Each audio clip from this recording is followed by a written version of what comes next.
All right, let's round of applause all the beautiful women I see in the audience. All the beautiful women. Yeah, I see some ugly women too, but that's okay. Slap your mama, slap your mama. You know, I just like that women can compliment each other on the way that they look. You know, only women can get away with this, right? Women are like, oh my God, Barbara, you look so beautiful in that dress. Doesn't she, guys? Doesn't she look beautiful? You know, like me, we couldn't compliment each other like that. Could you imagine us trying to do that, right? Right? We'd be like, say, Tyrone. You look awful cute in them jeans, man. Yeah, you do. Yeah, you hot. Ain't he hot? Yeah. Y'all give it up for me, man. I just lost 135 pounds. Yeah. Thank you. Yeah, I'm so glad that bitch is gone.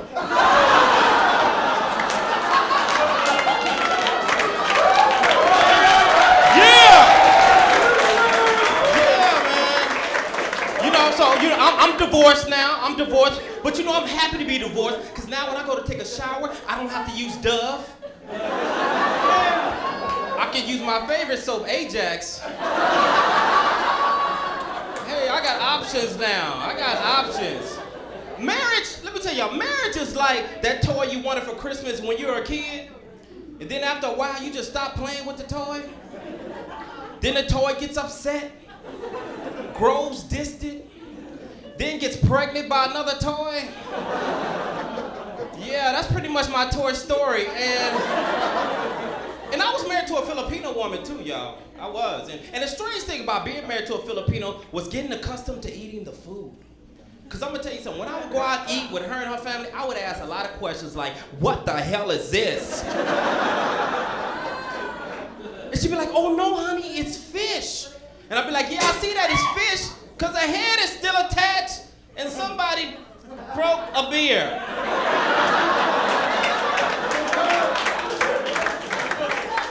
Thanks for doing that on my punchline, man.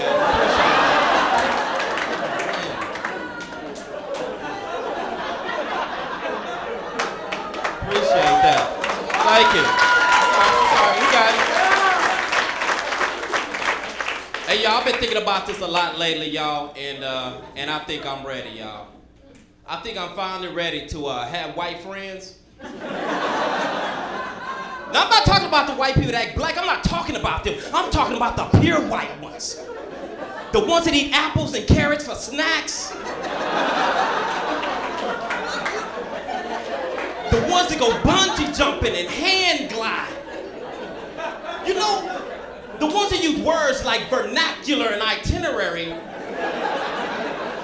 and know the meanings to those words because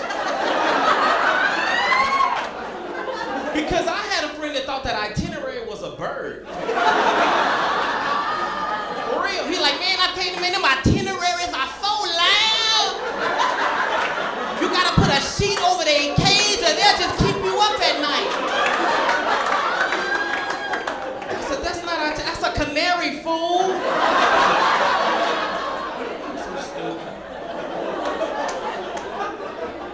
I want to let all my non-black people know that not all black people wake up in the morning thinking about the struggle. We don't always think about racism, and I say this because, you know, I can be having a conversation with one of my non-black friends, and we can be talking about, you know, basketball. And all of a sudden, the conversation will go from Kobe and the Lakers to Harriet Tubman and the Underground Railroad. Right? I'm like, wait a minute, I didn't know that Harriet Tubman played for the Lakers.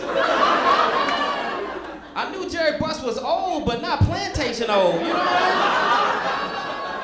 mean? And I live in a Latino neighborhood. Let's give it up for the Latino neighborhood, yeah. Let's give it up. I love it, man. I love it. You know why? Because everything comes to you.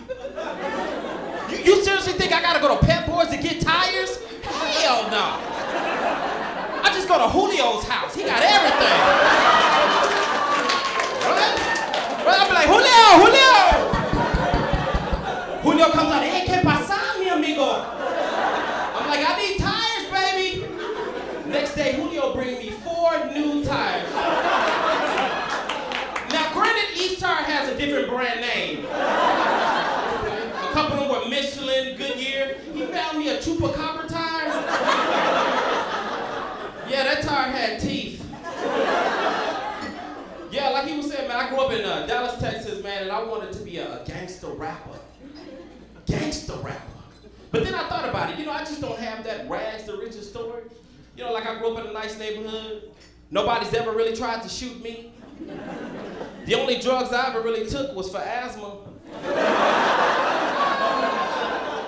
So the only thing I could have really rapped about was having average grades, right? So my rap would have gone, I got all C's in one beat, yeah, a C in one beat. And then the hook would have gone, C's and B's, y'all, C's and B's. Man, nobody would have bought that. Didn't you hate it when you were growing up and people would tell you you look just like your parents? That is so stupid. Who else are you supposed to look like?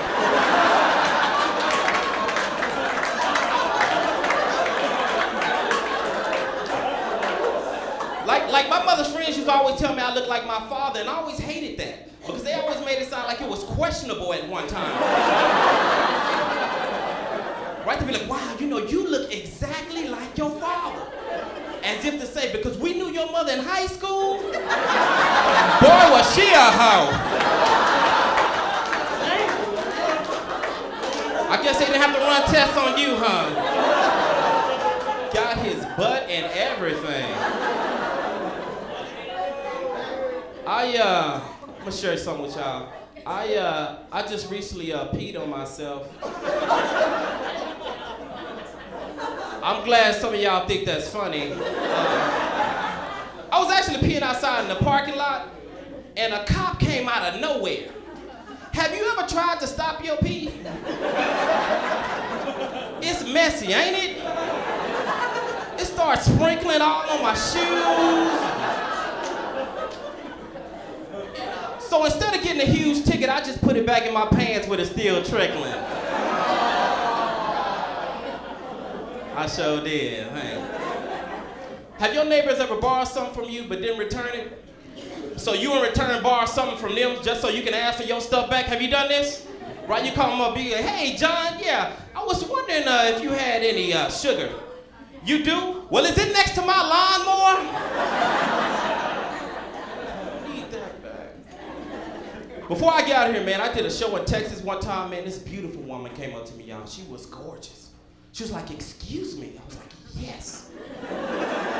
She was like, can I have your autograph? I was like, have my autograph. She was like, yes, aren't you Eddie Murphy?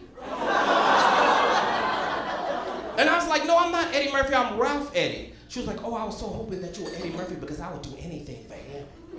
Then she grabbed herself, y'all, anything. So you know, I did the only thing I could do. Hey, thank you very much, I'm gonna get out of here.